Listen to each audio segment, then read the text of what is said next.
សួស្តីបងប្អូនថ្ងៃនេះខ្ញុំនាំបងប្អូនមកមើលការចាំកែបម្ដង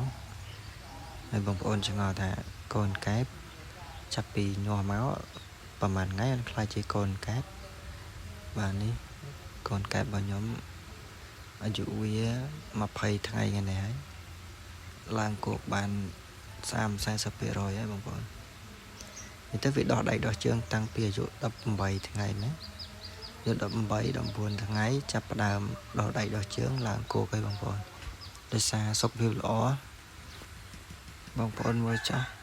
សុខភាពល្អណាបងប្អូនក្អុកតាស៊ីចំណីដល់ស៊ីចំណីច្រើនអត់ដល់អាយុ20ថ្ងៃគឺចាប់ផ្ដើមឡើងគោកបដៅហើយបងប្អូនខ្លះឃើញកូនក្អុកអាយុតតែ21 23